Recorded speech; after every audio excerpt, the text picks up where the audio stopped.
Salam anak-anak, damai di hati. Salam untuk memulai pelajaran kita saat ini. Mari kita bersama-sama mengawalinya dengan doa.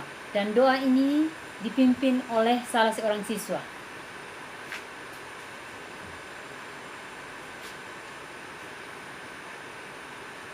Amin. Terima kasih. Ketua kelas, hari ini bagaimana? Ada yang tidak hadir? Oke, terima kasih semua hadir. Siapkan semua bahan-bahan yang diperlukan untuk kita memulai pembelajaran kita saat ini. Saya mengajak kita sekalian untuk kita bersama-sama menyanyikan lagu Allah hadir bagi kita. Allah hadir bagi kita dan hendak memberi berkat, melimpahkan kuasa Roh-Nya bagai hujan yang lebat. Dengan-Mu kudus ya Tuhan, umat-Mu berkatilah baru di hati kami, oh curahkan kurnia.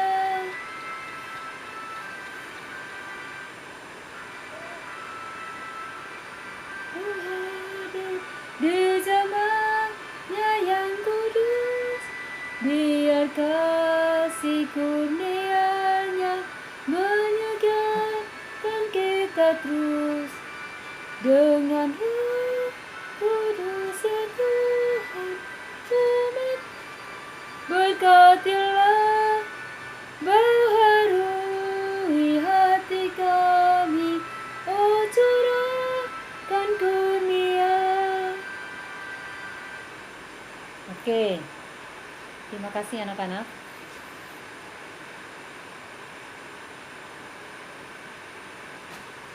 Baik anak-anak sekalian, adakah yang bisa menyampaikan kira-kira lagu ini memberikan pesan apa bagi kita?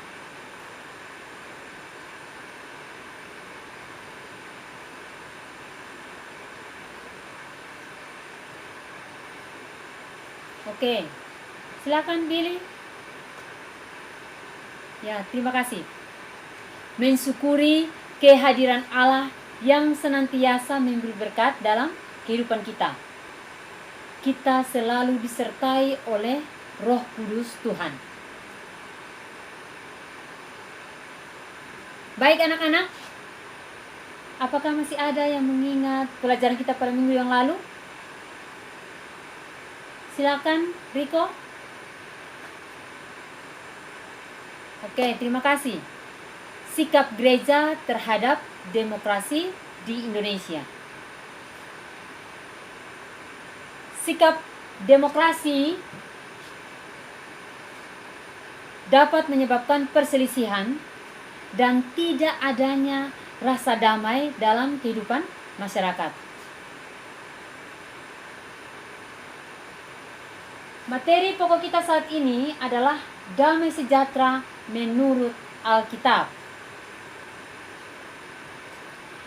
Cakupan materi kita, yang pertama pengertian damai sejahtera menurut Alkitab. Yang kedua, makna pengertian damai sejahtera yang diajarkan Alkitab bagi kehidupan manusia. Yang ketiga, memahami damai sejahtera dalam kehidupan sehari-hari.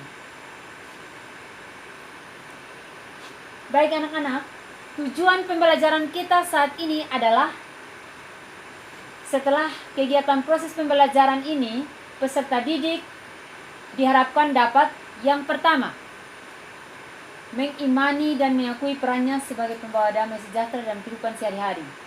Yang kedua, menunjukkan sikap proaktif sebagai pembawa damai sejahtera dalam kehidupan sehari-hari dengan cinta damai dan toleransi.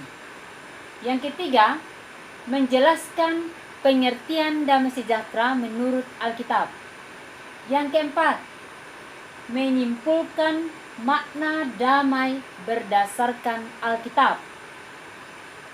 Yang kelima, menemukan makna damai yang diajarkan Alkitab yang menjadi dasar kehidupan sehari-hari. Keenam, menganalisis berita dalam media massa yang mengganggu kedamaian dalam hidup sehari-hari. Baik anak-anak, penilaian yang dilakukan bagi kita adalah penilaian yang berlangsung dalam proses pembelajaran ini dan sesudah proses pembelajaran ini. Oke, anak-anak sekalian, kita bersama-sama menyaksikan video yang Ibu tayangkan ini.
Oke, baik anak-anak sekalian,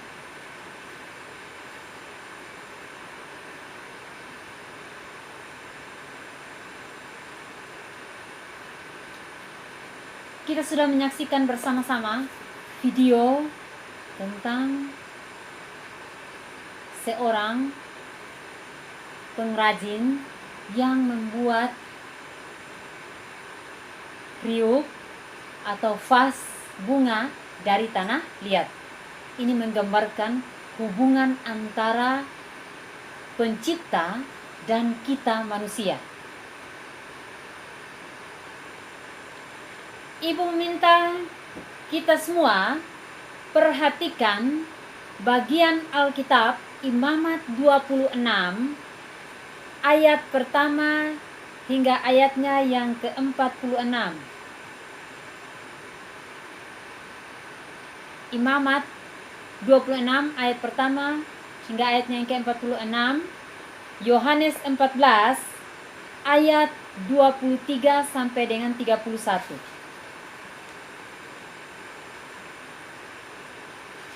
Ibu minta kalian coba perhatikan materi pembelajaran kita saat ini tentang damai sejahtera menurut Alkitab di dalam bab 11.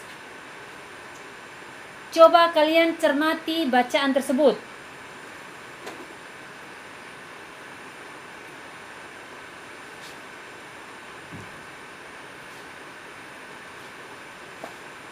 Ibu ingin bertanya, apakah yang dimaksud dengan damai? Ya, silakan Billy. Perasaan senang dan nyaman. Oke, terima kasih. Eunike.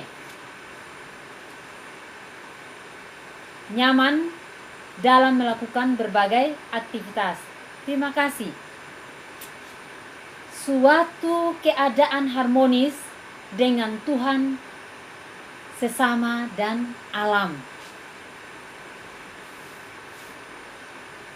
Apakah damai ada kaitannya dengan dosa. Ya, Nanda silakan.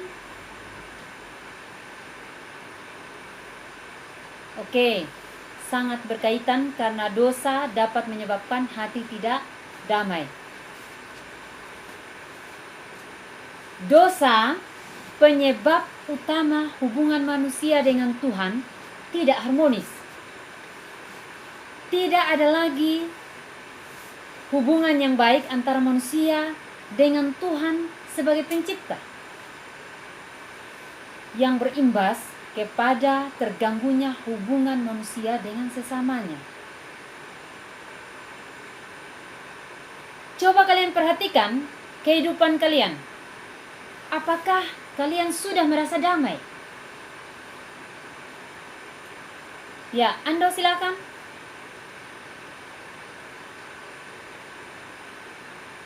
Ya, Rambo. Oke, saya tidak merasa damai di rumah. Oke. Siska. Tidak merasa damai karena banyak pikiran.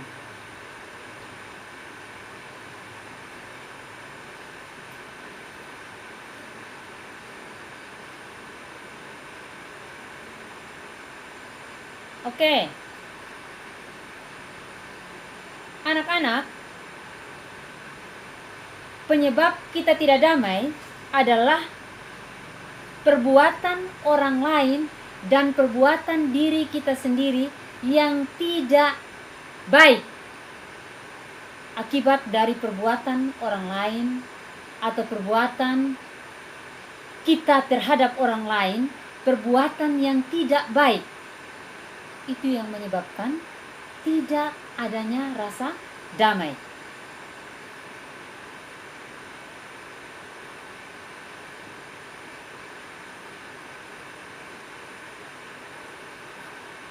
Baik, anak-anak sekalian, coba berikanlah pendapat kalian tentang proses pembuatan pot dari tanah liat sebagai gambaran manusia dan penciptanya. Ya, Yusuf silakan. Pot dibentuk sedemikian rupa menurut keinginan pengrajin. Terima kasih. Silakan, Nanda. Tanah tidak berdaya dan dibentuk menurut kehendak penciptanya. Oke, ada lagi? Riko, pencipta mempunyai maksud yang sangat baik buat ciptaannya. Terima kasih. Oke, Vista silakan. Kehendak pencipta tidak bisa dijangkau oleh ciptaannya. Terima kasih. Siska, setiap ciptaan telah direncanakan dan dibuat sesuai rencana yang indah dari penciptanya. Terima kasih anak-anak atas pendapat kalian. Baik. Apakah manusia bisa melakukan usaha memulihkan hubungannya dengan Allah? Baik, Riko. Bisa. Coba jelaskan maksudnya. Oke. Terima kasih. Riko? Ya. Tidak. Karena telah berdosa dan akibat dosa kita tidak bisa memulihkan hubungan dengan Allah sebagai pencipta. Manusia tidak dapat memulihkan hubungan dengan Allah karena kita sudah berdosa dan kita sebagai makhluk ciptaan tidak bisa memulihkan kembali hubungan dengan Allah karena kita adalah makhluk yang diciptakan. Kecuali Allah sendiri sebagai pencipta yang dapat memulihkan hubungan ini.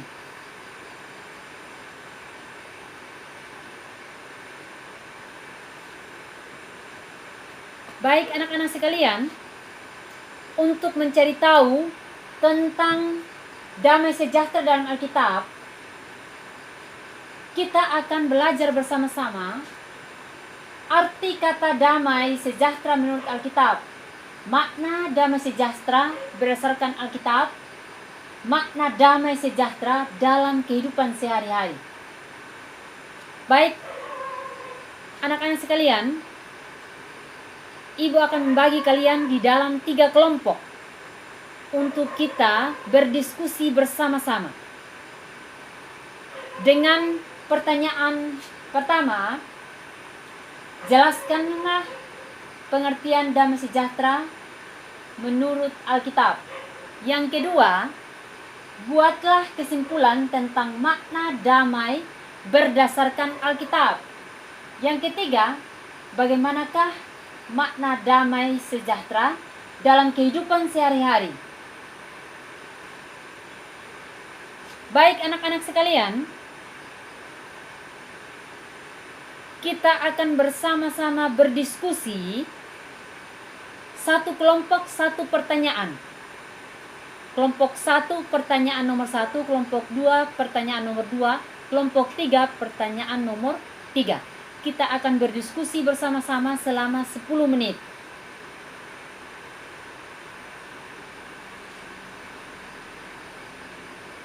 Oke anak-anak? Semua harus terlibat di dalam diskusi.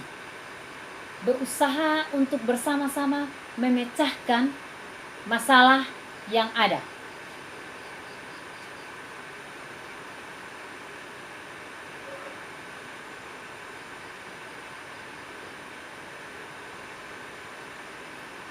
Oke anak-anak, baik, waktu kita telah selesai. Ibu minta untuk kita mempresentasikan hasil diskusi kita. Pertama kelompok 1, kemudian kelompok 2, dan kelompok 3. Kita mempresentasikan, kemudian ditanggapi oleh kelompok lain. Dan selanjutnya kelompok 2 dan 3. Oke, silakan dimulai. Oke, terima kasih untuk kelompok 1. Pengertian damai sejahtera menurut Alkitab. Dalam Perjanjian Lama ditulis dalam bahasa Ibrani. Jadi di dalam bahasa Ibrani digunakan kata Shalom Aleichem. Artinya damai, perdamaian, ketenangan. Untuk mengucapkan selamat atau menanyakan keselamatan dalam perjalanan, kesejahteraan, persahabatan, kemujuran, tentram, dan damai sejahtera. Di dalam Perjanjian Baru kita berasal dari bahasa Yunani. Digunakan kata eirene, yang artinya keselamatan, damai sejahtera. Mengucap salam yang diucapkan dengan kerinduan akan adanya keamanan, bekerja sama dengan orang yang diberi salam.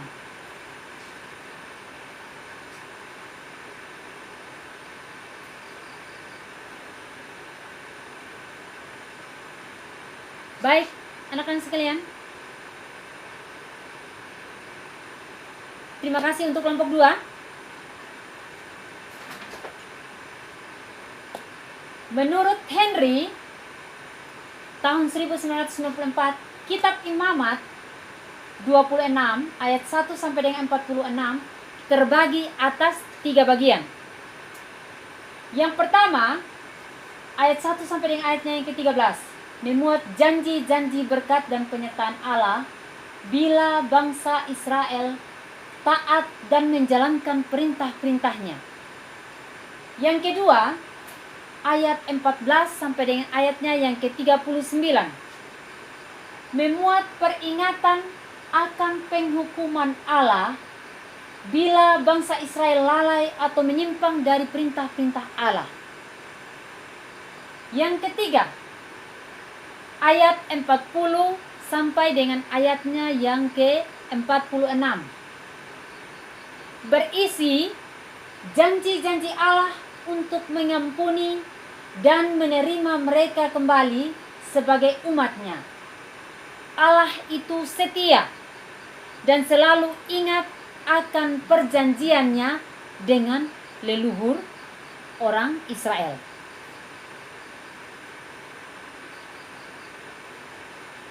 Kita melihat bersama-sama dalam Imamat 26 ayat 1 sampai dengan ayatnya yang ke-46. Damai sejahtera Allah itu hanya dapat terwujud apabila ada kesetiaan kepada Allah yang disertai kerelaan untuk menjalani perintah-perintah dan hukum-hukumnya. Dalam Yohanes 14 ayat 23 sampai dengan ayatnya yang ke-31 ada 3 hal.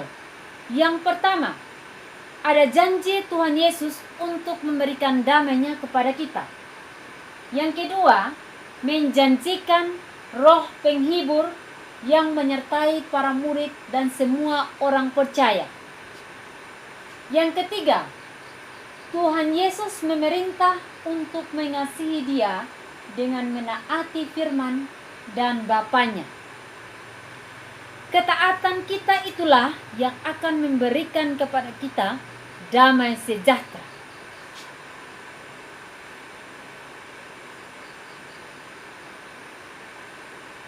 Oke, terima kasih untuk kelompok 3. Makna damai sejahtera dalam kehidupan sehari-hari. Yang pertama, persahabatan. Di sini merujuk kepada ucapan yang penuh salom, damai sejahtera. Yang kedua, kesejahteraan. Kata salom juga berarti kesejahteraan yang menyeluruh, termasuk kesehatan dan kemakmuran yang semuanya berasal dari Tuhan. Karena salom memang mempengaruhi kesejahteraan, bahkan juga kesehatan dan kedamaian dalam diri seseorang.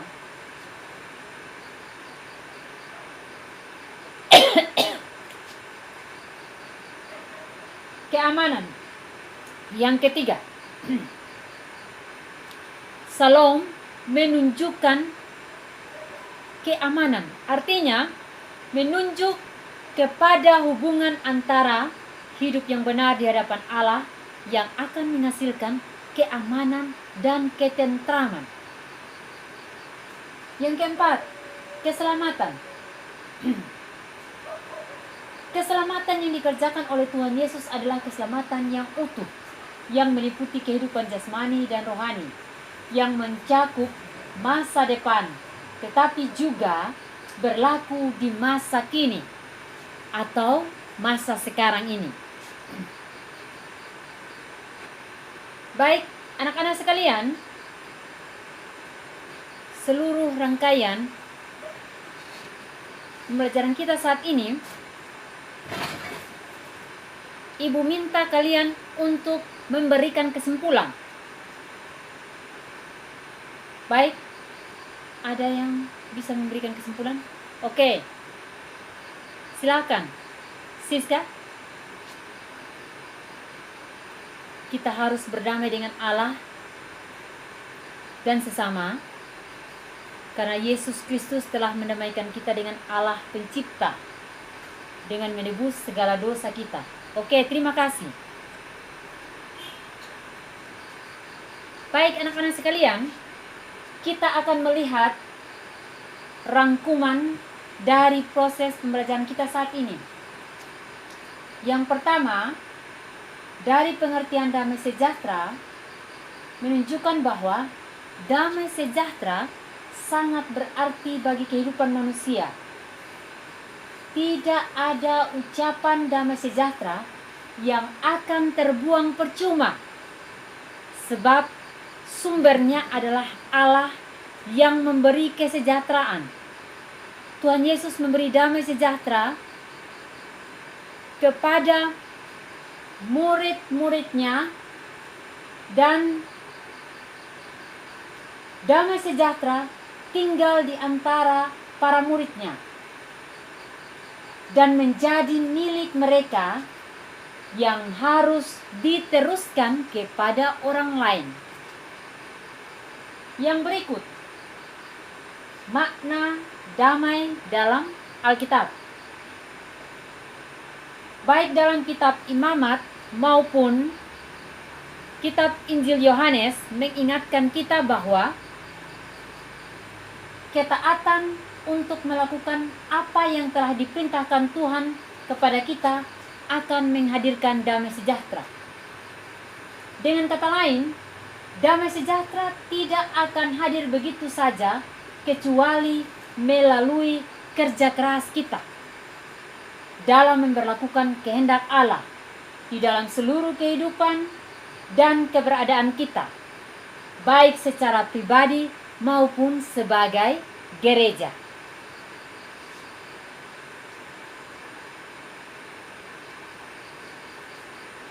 Makna damai sejahtera dalam kehidupan sehari-hari.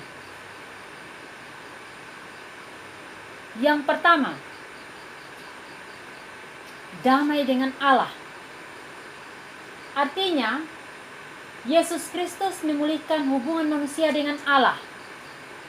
Dimulai dan dilakukan Allah sendiri melalui anaknya Yesus Kristus. Seseorang harus diperdamaikan terlebih dahulu dengan Allah, menjadi orang yang berkenan kepadanya sehingga memperoleh damai sejahtera dan dapat menghadirkan damai sejahtera di tengah manusia lainnya. Yang kedua, damai dengan diri sendiri.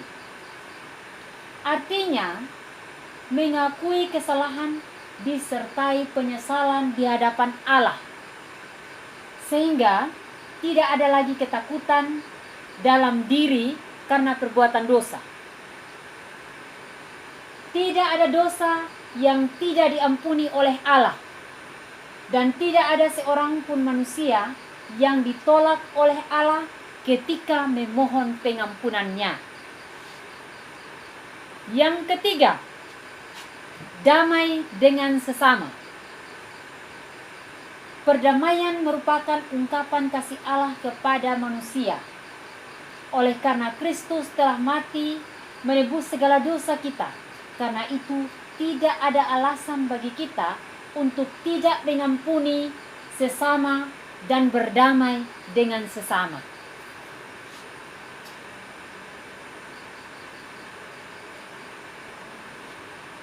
Oke anak-anak, dengan pengorbanannya yang dilakukan, Tuhan Yesus menghasilkan pengampunan. Dengan dasar ini, kehidupan manusia diperdamaikan dengan Allah. Tindakan pengampunan yang diajarkan Tuhan Yesus harus kita lakukan, dan kita pun harus terus mengusahakan dan memelihara perdamaian di tengah-tengah kita.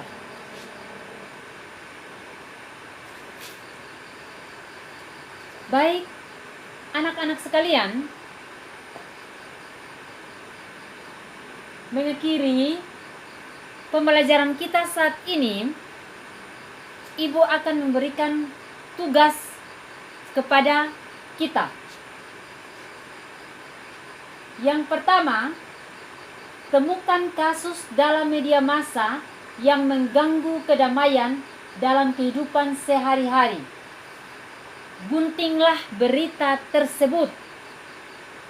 Yang kedua, berikanlah tanggapanmu bagaimanakah seharusnya sikap yang harus diambil dalam mengatasi masalah tersebut.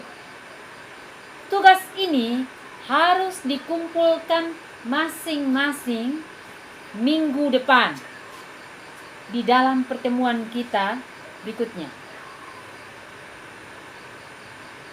Baik anak-anak sekalian, materi kita pada minggu yang akan datang adalah menjadi pelaku kasih dan perdamaian.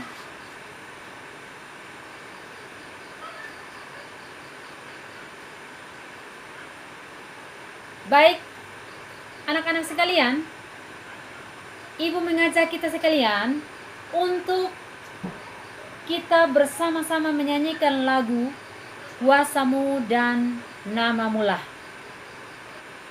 Kuasa-Mu dan Nama-Mu-lah hendak kami sembah, dan karena itu ya Tuhan kami takkan gentar, bagaikan padi segenggam mestilah busuk dipendam, supaya tumbuh dan segar di panas yang megah, berbuahlah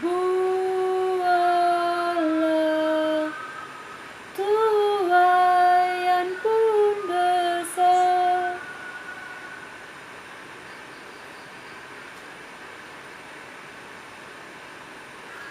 Ladang sudah Kau beri demi deritamu, dan melalui salib-Mu Kau kuasa-Mu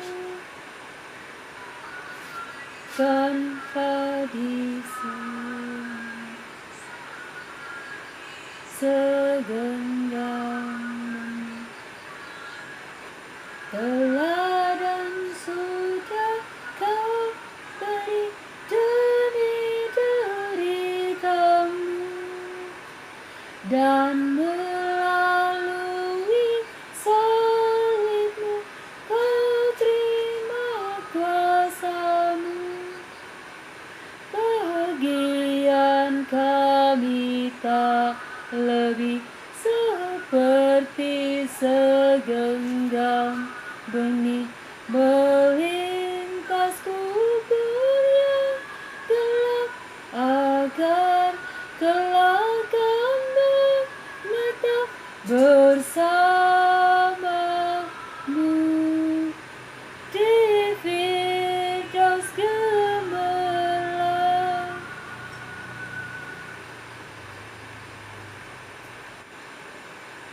Oke, baik anak-anak sekalian, kita akan bersama-sama menutup pertemuan kita saat ini dengan kita akan menaikkan doa ini secara bersama-sama.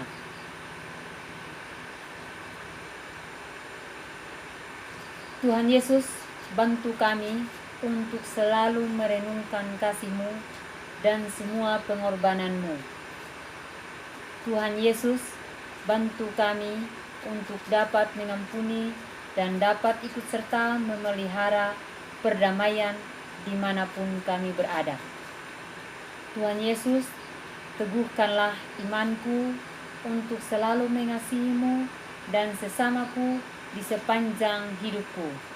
Dalam nama Tuhan Yesus kami berdoa. Amin. Baik anak-anak, demikian pertemuan kita saat ini. Terima kasih.